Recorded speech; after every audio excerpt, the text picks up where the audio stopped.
So, the world is perfect. Now, what becomes important is our inner world. And the first thing to consider in this inner world is the attitude. The attitude we keep towards the outer world gives us the experience of happiness and distress. Our attitude. You don't believe? Let me give you an example.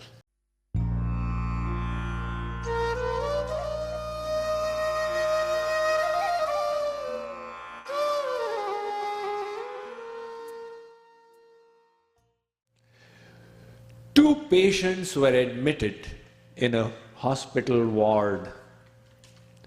They were in the same room. Both of them were bedridden. One's bed was by the side of the window. Every day, for 1 hour, he would be made to sit up so that the fluid in his lungs would drain out. He was critically ill. The other patient's bed was away from the window. He had to remain bedridden, lying down. Since the two were together day and night, they became good friends. They talked about their childhood, their likes and dislikes, their youth, teen years, their jobs, bosses, spouses, everything under the sun. A great bond of friendship developed between the two of them. For the 1 hour that the first patient would sit, he could see outside the window of that hospital ward, which was practically like a cell for these patients. And seeing at the beautiful world, he would describe the wonderful scenery to his friend. There was a garden by the side. A fountain existed in the center of the garden. It had a ledge. People would come and sit there and speak with mirth and frolic. Little children would come and play. Old couples would sit there basking in the sun. Young lovers would walk hand in hand. Ducks and geese would also make their way there to make it all a merry scene. When the first patient described this, the second patient would be thrilled. He would watch the world through the eyes of his friend. He began looking forward to the 1 hour when his friend would see outside and describe what he saw. He began relishing the beauty of the outer world, sharing the vision of his friend. However, one day an evil thought crept into the second patient's mind. Why does this guy get to have all the fun? Why is God unfair and why can I not see what he can see?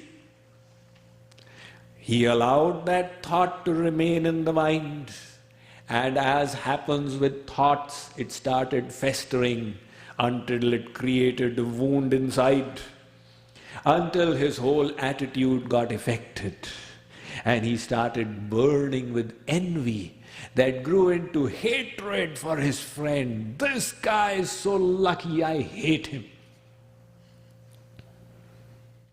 One night, the first patient started coughing.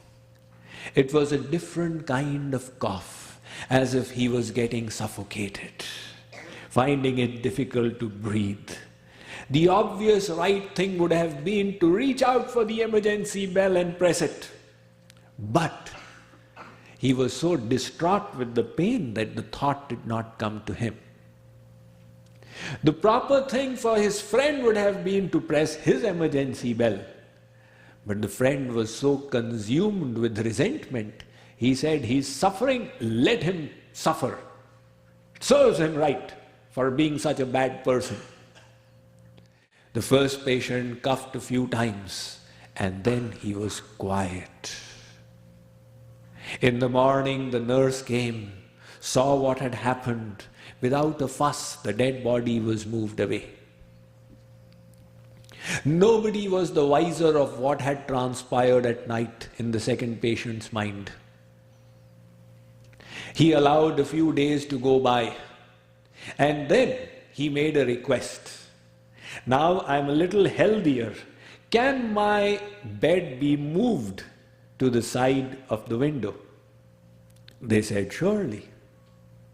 He was moved there. He said, can I sit up for a while? They said, why not? They made him sit up, and he had the opportunity to look out of the window as his friend would look. But all he saw was the wall of the neighboring building. He was astonished. He was disappointed. He said, what is this? They said, this is the warehouse that is by the side of our hospital. It's pretty big, that is why our window oversees it. He said, what is it that the other patient used to see and describe to me? He said, that was his attitude. That was the beauty of his inner world, which he was sharing with you. As the saying goes, two men looked out from the prison bars. One saw the mud and the other saw the stars. We all have our attitudes. And in those attitudes, we experience happiness or distress. When there was the flooding in Uttaranchal, the TV crew was covering. Now they are concerned with their TRP points and GRP points, etc. So bad news is the only news. As they say that if a dog bites man, it is not news. If man bites dog, it is news. So they were interviewing somebody, what happened, what was your loss? Oh, my house got destroyed and cha. And then they came to this lady. What is your problem? She said, nothing at all, I am thanking God. Nothing has gotten destroyed? No, my house has been washed away. Really? And you're not miserable? No, because my husband is alive, my children are alive. I am thanking God for His graces. I was seeing these interviews and I said, look, what a difference in the attitudes. These attitudes we keep is not created by God. Don't blame others for it. Take responsibility for your attitude.